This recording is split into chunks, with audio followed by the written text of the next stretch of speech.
Hey guys, it's Ryan with Big Dog Investing. Thank you guys for tuning into my channel. If you guys could do a couple of things for me, you guys can go ahead and like, comment, subscribe to my channel if you guys have not done so already. Click the bell notification down below so that YouTube can send you guys notifications whenever I release videos. Watch my videos all the way to the end. If you guys could, share my videos and share my channel with anyone. I'm trying to grow my channel as much as I can, and I definitely need your guys' help in doing so. Getting started today is going to be Monday, February 13th. Started to make a video yesterday, was visiting family and watching the Super Bowl, but look forward to making a video every single day this week. The total market cap for all cryptocurrency right now is currently $1,002,000,000,000. This is a 1.26% decrease on the day. Bitcoin right now is currently trading at $21,739. Ethereum is trading at $1,500 even, and XRP is trading at 36.72 cents. We did fall just short of the $1 trillion market cap. We ended up dropping to $980 billion. But luckily, we did rally right back up. And it was good that we did because it shows that we can still stay at the $1 trillion market cap, which holds investor confidence in the markets. Getting into our biggest gainers on the day, BGB is up 11.5%, CRV 11.9%. And then GMX is up 8.1%. Our biggest losers on the day, Zilliqa 12.2%, OKT 10.6%, and Rocket Pool / Mina 7.9, 7.8, and then AGIX 7.8%. FTT right here also, but we don't invest in this coin. We don't like the FTX exchange. Again, no financial advice, but this is one that I would steer clear of. This is a new coin, Baby Doge, that's been kind of popping into the top 100. I would steer clear of this one. It's the same thing. It's just another meme coin that somebody came out with. A lot of people, are going to get into this because it's going to be for the hype. But you have select individuals. You probably have like 30 people that own probably 60 or 70% of the token. So as people buy into this token, they're going to shill it and basically start selling it off, and they're going to profit while you guys suffer the long-term consequences. Getting into our Watcher Guru news, we talked about how Ethereum founder Vitalik Buterin donated 99 Ethereum. He just donated another 50 Ethereum to support victims of the Turkey and Syria earthquake. If you guys don't know, I would look into this. This was very sad that happened. Roughly about 20,000 people are feared dead. And it's nice to see some individuals who are a little bit more well off are able to donate, a decent amount of money to these organizations to help clean up and support medical expenses, probably rebuilding, and then also giving money to those families that are impacted by these natural disasters and tragedies.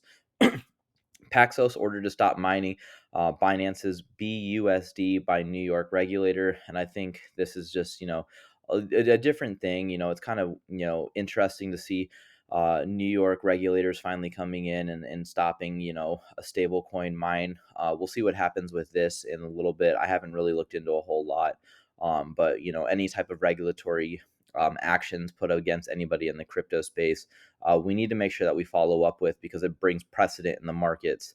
The UAE, which is the United Arab Emirates, I might be saying the last part wrong, but they're going to launch a central bank digital currency, and they're going to lead the way. And in my opinion, this is really great news.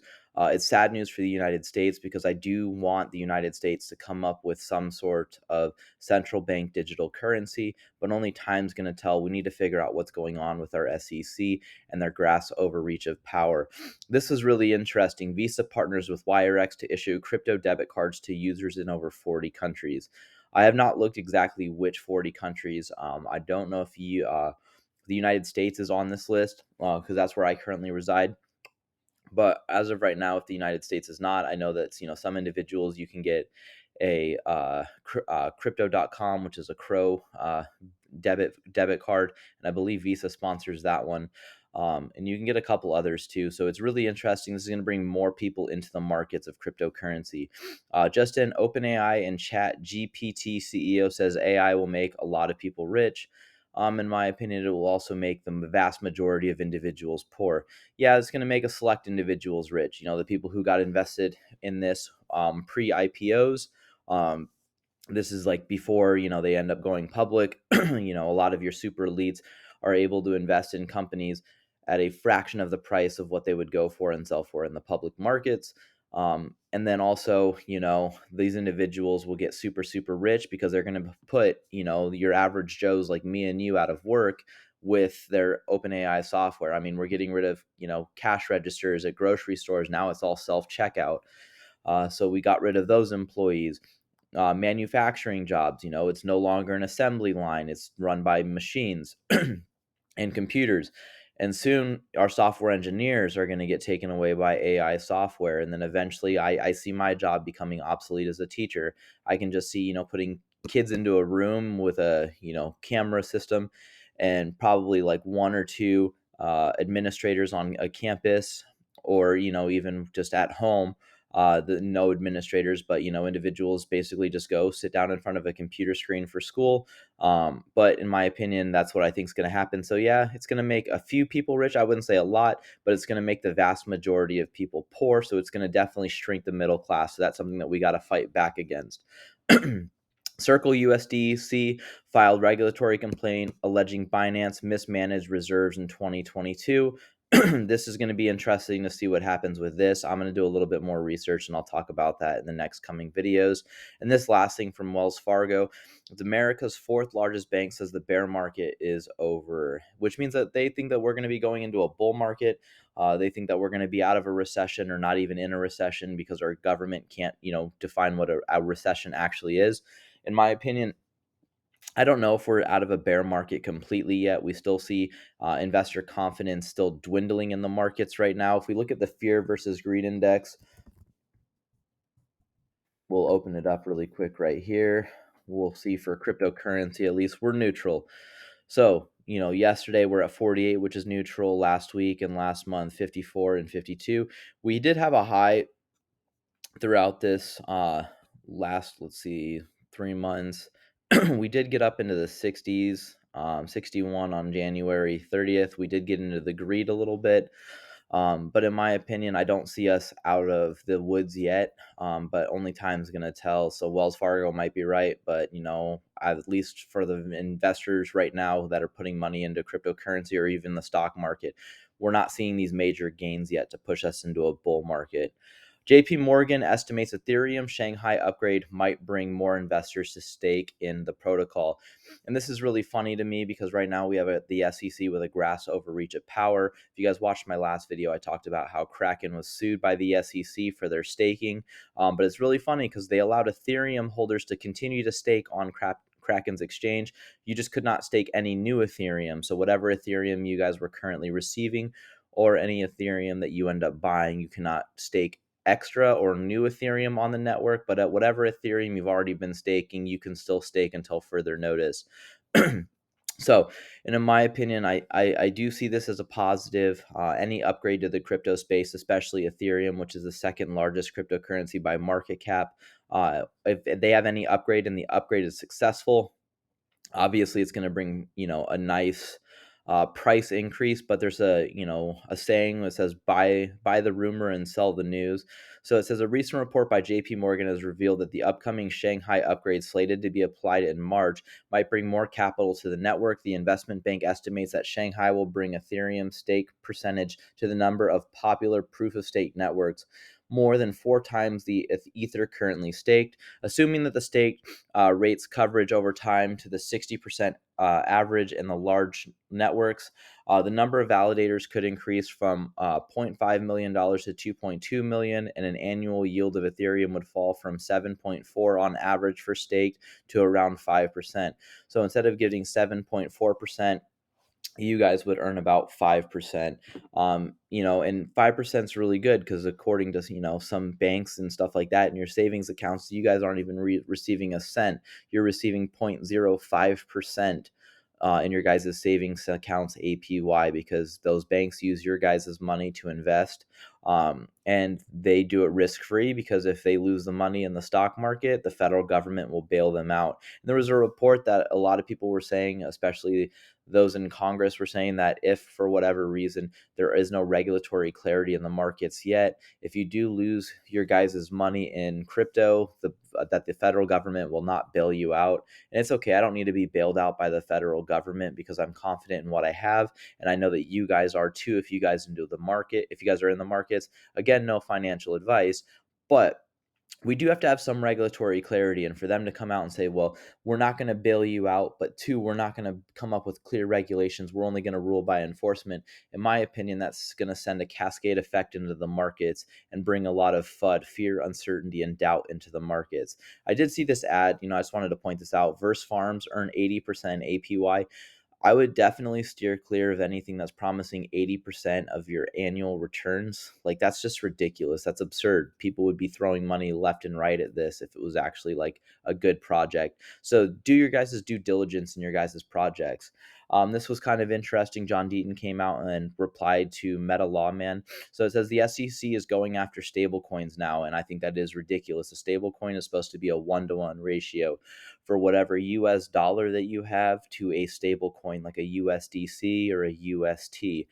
The entire digital assets ecosystem is under attack. The stakes are enormous. Who will stand and fight back? We must all hang in together. Or most assuredly, we shall all hang separately, Benjamin Franklin. And I totally agree with this. We have to figure this out. We have to come together as a group in an ecosystem and push back against the SEC's rule by enforcement, because basically they're just trying to bully their way in. A lot of us, basically, are in the crypto space.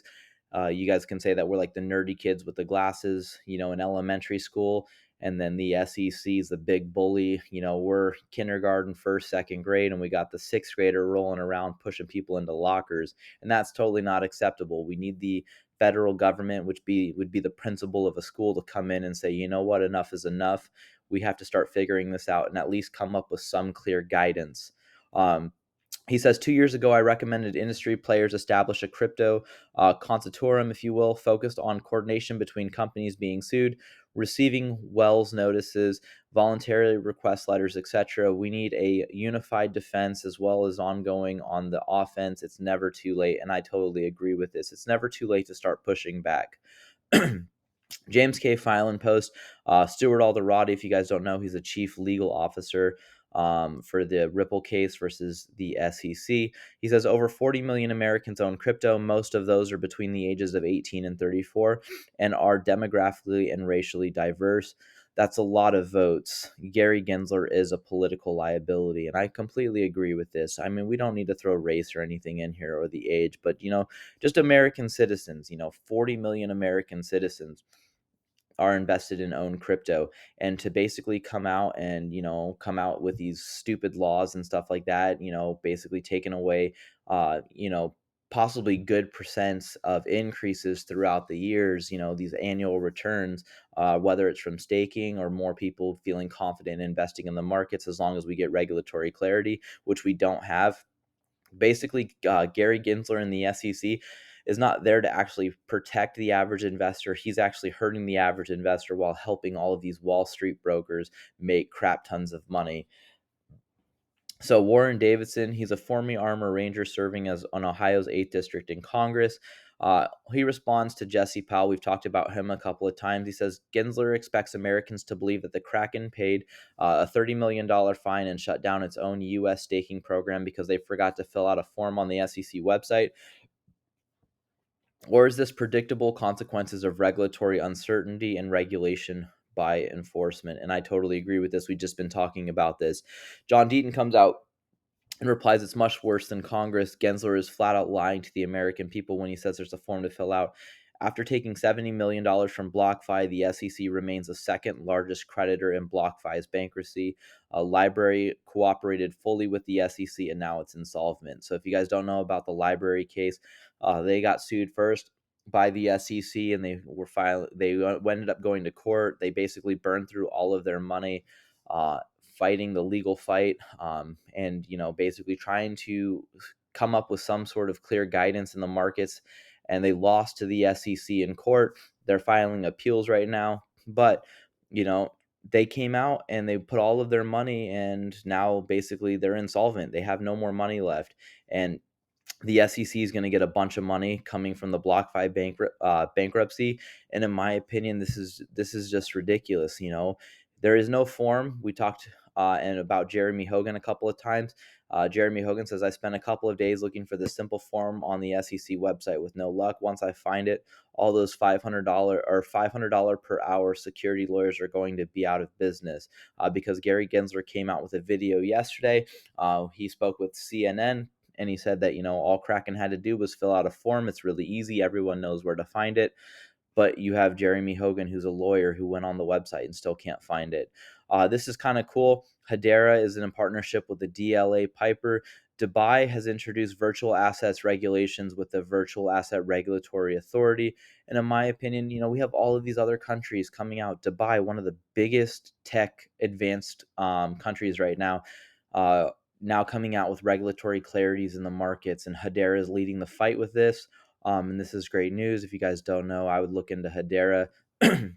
Ripple bought $8.4 million of XRP to supply healthy markets.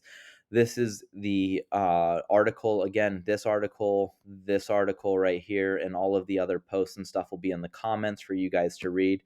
But basically, Ripple's been buying a lot of the XRP that's been in the secondary markets, and they're going to continue to do so to support the ODL, which is the on-demand liquidity. It says to start, Ripple Labs was snagging up around $40 million per quarter in quarter three and quarter four of 2020. It then took a break until quarter four in 2021 and then ramped up efforts significantly by spending $322 million. So they're basically buying up all of these secondary markets of Ripple. So, or not Ripple, Ripple's buying the secondary markets of the XRP token. And in my opinion, this is only just support that, Ripple sees the value of what XRP really is. And this should show investor confidence. Again, no financial advice, but you have the parent company, Ripple, buying its XRP tokens off of secondary exchanges right now. And why would they be doing that? Why would they be taking this major gamble if they were so confident that they were going to lose, or if there was any doubt that they were going to lose? They would line their pocketbooks right now and get the hell out. But right now they're fighting the good fight. They're buying up the secondary markets of XRP. If you guys don't know where to get XRP, Uphold is a really good exchange. In my opinion, that's the one that I would use. I already have my XRP bag. I don't see myself buying any more tokens. But if you guys were to get some, again, no financial advice, Uphold is a great exchange to do that. And then I recommend, after your guys' waiting period that you have to leave your tokens on the exchange, I would get a Ledger. And that would be super important because it's a cold storage wallet. Marissa Tajman Kopel, it says almost a well-balanced lawyer. Today, the Blockchain Association filed an amicus brief in the SEC versus Y, an enforcement action indicating a new partner in the agency, regulatory by enforcement against third parties who have no meaningful opportunity to defend themselves. So, out of two of the thread, we agree. But for a sneak peek, images of our introduction, I'm going to post this so you guys can read it. It says, for the SEC to succeed, it must prove 9 tokens are securities. No court has ever found that these tokens are securities. Thus, the court will have to engage in 9 mini trials to make that determination. But unlike the typical cases where those implicated can defend themselves, the 9 token creators here are not named in the lawsuit and are entirely precluded from defending themselves. The token's creators must rely on the Wahi defendants, strangers to the projects, to make a case that the tokens are not securities. Putting aside the SEC's improper characterization of Howie, this is a big issue.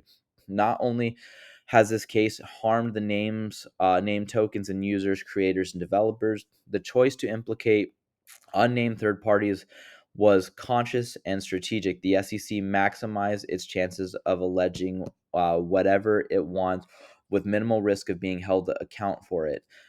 This strategy bypasses procedural due process protections and violates the APA.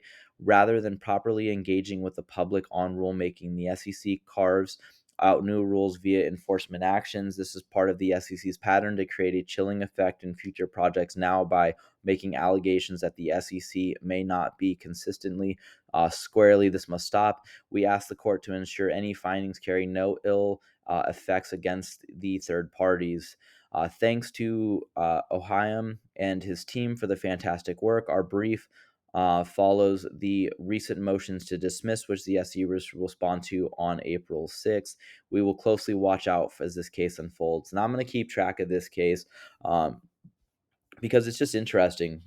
Blockchain Association is going to get a follow on this because I'm interested in seeing what happens. John Deaton went and commented on this and said outstanding job. I think he did retweet this. And I totally agree with this. We need more individuals fighting the good fight. I'm going to give her a follow also, Marissa. Thank you. But we need more individuals fighting the good fight for your average, Joe, like me and you. We have our 9 to 5 jobs, or we have our businesses that we're doing. Uh, we're not lawyers. We can't go to bat against the SEC right now. We don't have the knowledge or the capabilities to do that. We don't know how to file paperwork or briefs with the federal governments. So good thing like John Deaton and Marissa Copel for doing the good fight for us. XDC, I wanted to come out and show this. Tomorrow is going to be the 14th. Today is the 13th. So I want to say early Valentine's Day to you guys. Make sure you guys treat your guys' loved ones especially nice tomorrow. Whether that's going out to dinner, getting some nice flowers, maybe a small present. It doesn't even need to be something that you guys spend money on. Maybe, something that you guys created, or something that you guys can do together to spend time together. You guys obviously don't need Valentine's Day to do that, but a lot of people see Valentine's Day as significant. So make sure that you guys do something special for your guys' significant others tomorrow, because the XDC Foundation is going to be doing something significant for us tomorrow. Again, no financial advice, but I do think that they're going to be coming out with an announcement tomorrow, and this is going to increase the price. Again, make sure you guys do your guys' own research, and invest your guys' own money at your guys' own risks. But I'm hoping that this does well, and we do see a price increase. So I'll talk about it tomorrow, whatever um, post they come out with, announcement, blog, upgrade that they're going to talk about, whatever it is, we'll talk about it tomorrow, and how it can impact the price, whether it happened that day, tomorrow, or in the future. And the last thing we're going to get out, Hedera basically came out and said that the Hedera mainnet is officially processed over 4 billion transactions, always developing and always growing and always pushing the boundaries of the DLT. Sorry, we went from 3 billion to 4 billion so fast that we didn't have time to create another graphic. Lots of laughs. I think it turned out okay. So they did 3 billion transactions not too long ago. And then they basically just crossed out the 3 and put a 4, and this is just hilarious. They're moving so fast, adoption's going so much. The price of Hbar's gone up significantly, especially in the last month. We'll end it with this. So I want to show you guys how crazy the Hbar price has gone up. Again, no financial advice. I'd look into doing your guys' own research on this. But we were at 5.2, and we jumped all the way up to, depending on what exchange you guys look at. If you guys look at Coinbase, we did go over to 10.15 cents. But we go from 0.5 to 9 cents. That's basically like a 1x your guys' money. We did drop drastically. So if you guys ended up getting some Hbar over here, I did pick up some Hbar at 3.5 cents.